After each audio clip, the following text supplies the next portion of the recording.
Well, it gives me great pleasure now to bring on board Mr. PB Balaji to talk about the turnaround story at Tata Motors. Tata Motors has emerged as the stock of the year, and frankly, like we were discussing in the morning that in my television career, if I have to really talk about one great turnaround story, it really has to be Tata Motors.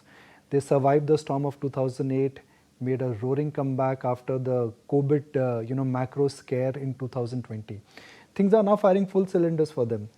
The JLR business, the India business, the EV business on the margin front, and also what they have done with the Tata Motors DVR in order to reduce the share capital of the company. So Balaji, it's just been such a fascinating turnaround for Tata Motors. It's absolutely incredible. So fantastic and congratulations on that. So what should we start with? The big picture, JLR margins, or the thought behind going ahead with delisting of Tata Motors DVR? Your call, Nikunj. Fine with whichever you prefer, we'll go with it. But thanks for having me on the show. So let's start with the big picture. If I look at the management commentary, you're sounding bullish.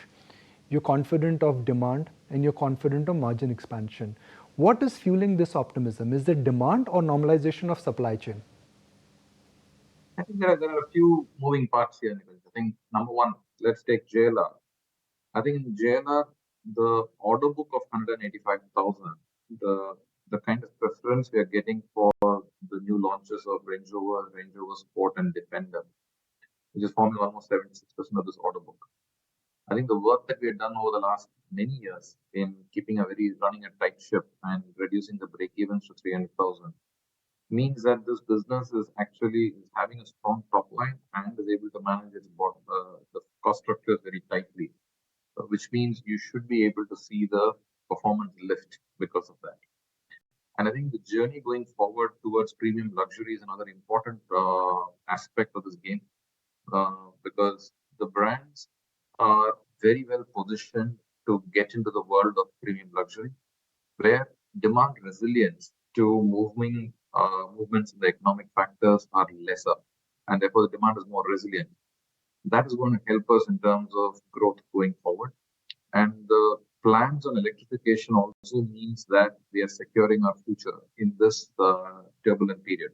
Domestically speaking, I think the demand environment on CV has had a very, very poor last 4-5 years due to multiple factors ever since the financial challenges out of the IMF crisis started.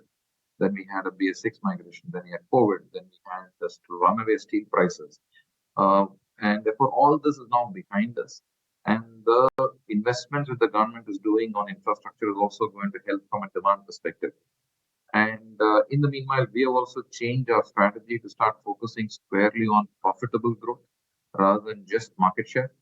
And that is giving us more degrees of freedom to play in terms of better branding, better innovation, better product offerings, better service.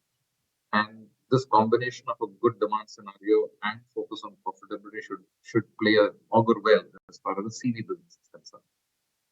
On the PV side, I think it's been a extremely satisfying and remarkable turnaround amidst all odds, and therefore quite confident of 100,000 sale this year, with the launches also coming in. So there in EVs, the product offensive is priority one, and stepping up profitability in second half of the year is priority two. So Balaji, when you talk about the JLR engine firing full cylinders, the capacity expansion number and the sales numbers, something which you've shared with us, have you ensured the supply chain and the semiconductor supplies also something which you've managed to capture, and you've got promises which in a sense will not interfere with their launches, or that is still something which is conjecture? I think it's significantly improved. I will not say we are out of the woods. Having said that, we are significantly better than where we were before. We are getting much more visibility into, we're now talking in terms of visibility into end of Q2 and beyond, compared to earlier it was just a week or two. So things have improved substantially, but it is fair to say not every issue has been nailed down. There is still a lot of last minute firefighting that does happen to ensure supplies of September are secured right away. So the situation is better, but not fully out of the woods. If I say for next 2 to 3 years, Tata Motors would be enjoying what could be called as a twin engine effect, which is financial leverage impact and the operating leverage impact, because that in a sense is a very potent combination for any shareholder to get excited about. After years and years of hard work, are you reaching that stage where you will enjoy both financial leverage uptick and operating leverage uptick? I think the deleverage that we called out is starting to play out. And by we ended the quarter at about 41,000 crores of debt and net automotive debt that we had. And that needs to come down in domestic Tata Motors, roughly about 8,000 crores. That should come to near zero. JLR is sitting at about 25,000 crores. That should come down to about 10,000 crores. And of course, Tata Motors Singapore still has about 9,000 crores of debt, which will remain, and that will get taken out next year. You add it all together, then this 41,000 coming to sub 10,000 crores is what our first port of call is. Should definitely give benefit in terms of financial leverage kicking in as interest rates go off. And then as volumes pick up and fixed cost controls continue, operating leverage should also play out. So that's what is giving us the confidence that I think we should, as we execute this plan better, we should see improved performance. Right. My next question is that what was the need for Tata Motors to extinguish their DVR shares? I mean, there was no financial urgency for you to consider it. So what really prompted this move? See, I think ever since we took out the ADRs, we've been looking at simplifying our capital structure. And ADR was the first clear out of that, because it was done at a point in time when the markets were different, Indian capital markets were different. So therefore, the ADR story played out, and DVR is the next logical choice from that. Now, DVRs, the challenge is it was done in 2009, and then the new regulations came in 2009, which made it very unattractive. And since then, the discounts on DVRs have been sitting at about 45, 48%. And it didn't matter whether we paid dividends, it didn't matter whether share price went up, went down, the discount continued to remain. We did everything in our trick to actually infuse liquidity. We did a QIP, we did a rights issue, we put this in the FNO. Nothing mattered. It is just that the instrument has lost its flavor, and we are the only large corporate in the country with a DVR. And that is where this whole thought process of let's do a capital reduction, and so that we extinguish these shares completely, and in return pay them as ordinary shares. And thing that is not, I don't think, has been appreciated. The promoters voting is actually going down by 3%, which is very interesting, because given the governance standards of this group, we have done everything possible from a fairness perspective, but that meant that the promoters are actually losing their voting rights, which they have consciously bought into. So therefore, that's the best that we can do. And the advantage now from a Tata Motors perspective, if I just keep the shareholders aside for a minute, just look at it from a company's perspective, the discount that was there in the market cap of the company goes away, which means tomorrow, if I assuming we want to do a capital raise, we don't have this confusion anymore. And it gives full flexibility because it's just one instrument. I don't have to now worry about DVRs, I don't have to worry about ADRs. It just becomes a simple process, and transparent pricing is possible. And therefore, that gives us immense financial flexibility. So that is what has gone behind us. With this, I think the bulk of the simplification initiatives that we had undertaken is now been dusted. I think the company is now fit for the future. Balaji, since we're talking about capital raise, Tata Motors did raise capital via the private equity investor in the EV business. Is there scope for you to raise more capital in the EV business purely for benchmarking purposes and valuation purposes? See, we will never do a capital raise for valuation. That just doesn't sound right. If we have to do capital raise for use in the business, and the 1 billion that we did with TPG Capital was actually setting the benchmark for valuation, number one. Number two, it actually got in money which the business needed. And number three, it also gives you governance standard, because EV is such a emerging space. Having somebody of repute coming in and actually holding us to account to our plans and also be a neutral party looking into it is something that we are really welcome. That's the reason we did that. I think all of those are served now. We have the capital, we have the investor in the midst, there's governance in place, we've subsidized the business, we'll be reporting results separately on that, we already started. So all the objectives of the EV fundraise are done. So if at all we have to do a next round of fundraise, it'll have to be because we need the funds for some reason, which at this point in time we don't see a reason, and hence not looking into it. Balaji, for those who track the JLR product portfolio very closely, they are of the view that JLR has got very strong ICE engine models and their entire offering is not EV ready given where some of the global luxury car makers have moved with the EV portfolio. How would you defend that? It's a factual statement because currently our EVs have not been launched yet. But the point is, come October, we open bookings for the Range Rover Electric, which propels us right up to the front because we'll be the first global OEM to launch their core and their best product on EVs. And for us, there's no more important product in the portfolio than Range Rover, and that is the first one going electric, followed by Range Rover Electric. So therefore, Range Rover Sport Electric. So therefore, we are going all in, which we already done in Tata Motors. So, and same thing in Tata Motors. The first product we launched was on Nexon, which is our best-selling product here. So we have a point of view that the electric vehicle is a powertrain. The brand is the starting point. People buy a brand. They want to buy a Nexon or they want to buy a Range Rover. Within that, they are willing to choose a powertrain, which could be an ICE, it could be a PHEV, it could be a V8, V6, or they want to do an electric portfolio, which means the experience they're going to get in our Range Rover Electric is a Range Rover experience. And it's not an electric, which is branded Range Rover. So we are putting it the other way around, which we are confident will make a difference. And that also tells you how much you're putting at stake because you're putting our entire brand at stake in the electrification, which is what will help us leapfrog what is currently out there. And like you said, that it's the other way around in India where the passenger car comeback for Tata Motors has been a function of your EV success. Now that your market share has gone from 4 to about 14-15%, what is next for the India PV business? I think India PV continues with their plan because we do expect, even if we take 30% of the market will become electric, the remaining 70% is still ICE. And therefore, we'll continue to have offerings on that front. And we believe, as you rightly put it, there is a clear rub-off from the EV business onto the PV business in terms of brand salience as well as brand imagery, which is helping us drive growth here. And you've seen, take for example, Tigor. It was only an ICE product, and then we launched an EV on it. Then the ICE started moving as well.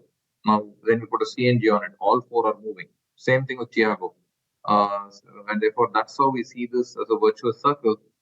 So we will continue to drive ICE as well as EV. And that goes back to my earlier point. We're actually launching brands within which these are all multiple powertrains. The fact that you've lost market share in the domestic market in the CV business, a dominant position, do you think that is some seasonality here at play and you will be able to get that market share back in the domestic CV business? See, we did have a few challenges this quarter with the BS6 phase 2 migration in terms of availability of products because we had done extensive product changes. Girish puts it bumper to bumper changes. And that was a part of a conscious plan. But I think we didn't execute it to the level of flawlessness that is required. And hence we had a few gaps in terms of availability, which cost us market share. It has started improving from June onwards, and we believe by end August it will be more or less fixed completely. And therefore, you should see improvements from Q2 onwards. And from Q3, we should expect to be back on track completely.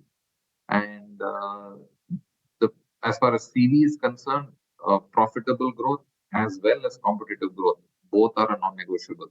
And you would see us executing on that basis. Balaji, when N. Chandra, the chairman of Tata Sons, had shared the vision of Tata Motors becoming net debt zero by FY25, the conditions were very different.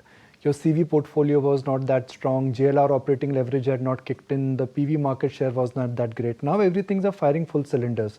So will it be safe for me to assume that your guidance of net debt zero by FY25 should be met earlier than what you'd projected? Let's give it another quarter before I can confirm from a JLR perspective. But I think for now, it's safe to assume it's FY25, and rather than bringing it earlier than that, let's execute. I am Obviously, a thinking pleasant on surprise those is always lines. welcome. Now, if I'm thinking on those lines, I will not be incorrect, because when you guided versus what the situation is, there is a marked improvement in operating leverage and financial leverage. That's correct. So therefore, I'm not saying no to it. All I'm saying is that right now, let's hold the guidance and deliver. Everybody loves a pleasant surprise. Let's deliver that surprise rather than getting ahead of ourselves. Balaji, this question I've always been wanting to ask you. And if I look at, let's say, the P multiples of passenger car in India, let's say Maruti and Mahindra, the P multiple of CV business in India, Ashok Leyland and others. And if I look at the P multiples of luxury cars globally, BMW, Volkswagen and Audi, they are strikingly higher than what Tata Motor currently has. Would you be tempted to unlock some of these business separately now that all businesses are settled? They don't have to support each other. They don't have to overlap on each other. For us to give clarity on this is why we split the EV and PV business, so that it's giving full clarity. Second, we also said we wanted to subsidize the PV business so we give full visibility of the P&L of PV and make it fully independent. I think we've done all those. In terms of unlock by any corporate action on that, I think at an appropriate time the board will decide if it is worth doing it. And right now we have no such plans. Okay. Balaji, just to wrap it up with one final question, I know I've extended my appointment with you, is the fact that the Tata Group is now setting a large battery manufacturing unit in UK. And battery component is the most important component for any electric vehicle. How advantageous would that be? And could there be a permanent decline in the EV operating costs for Tata Motors, because you will have your in-house battery expertise, which no other car company in the world will have? And that is something which will have very strong, far-reaching impact whenever the plant is ready? You're absolutely right. And that's the reason why we did it the way we did it. Where we had to ensure the OEM investing was out of question because the balance sheet is not strong enough. And more importantly, if you have to supply to other players, being an OEM, you will never be able to supply to other players. So you can't build scale. So keeping it within the house, so to say, is an important and differentiator and a very core ecosystem build, because we'll be the only player in the world where we should be having a very transparent joint business planning between the OEM and the cell manufacturer, which means we should have full visibility on what are the chemistries that are available, therefore, which is the chemistry that we should be experimenting as an OEM, and what are the chemistries that they should be tying up as a battery manufacturer. Just an example. Or what should be the form factor that maximizes productivity at the cell manufacturing, which will also help me in structural design of the vehicle. Second possibility. Third possibility, what should be the volumes that I should be tying up for various materials that we cut over so that it's fully consumed on this end, so that the risk goes down. If you notice in all this, there's a theme that is emerging, which is the right experts managing their risks means overall systemic risk goes down and opportunities in terms of creative execution actually goes up. That's what we are playing for. And it also means that some of the technology investments that are happening everywhere in the world, the cell manufacturing company has the ability to dip into it. And it is also ensuring it is doing it in a manner that the current manufacturing technology is resilient to those changes in chemistry that happen. And that form factor is appropriate for the car manufacturers. So if you see this full ecosystem that we have put out there, we believe it is giving us strategic flexibility and at the same time reducing risk. At the same time, right guys are controlling the right capital. That is a potent combination that is there. And that is what we want to play going forward.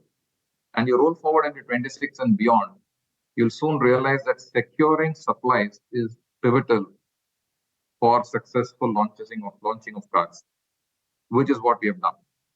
At the same time, you'll also realize it can't be any battery. Power is a very important aspect of it. Securing power sources becomes important. Making it green power is important. Securing mineral sources is important.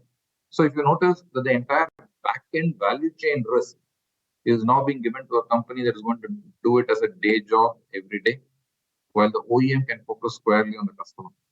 This is a significant differentiator that we would have, and that is something that we intend to leverage to the hilt, both in the OEM and in the battery manufacturing process. Well, good luck, Balaji. Great to have you, and really, absolutely, such an pleasure to report the great turnaround story of Tata Motors. I mean, as part of press, I've reported the bads, and now it's such a pleasure to report the ups and the new highs for Tata Motors.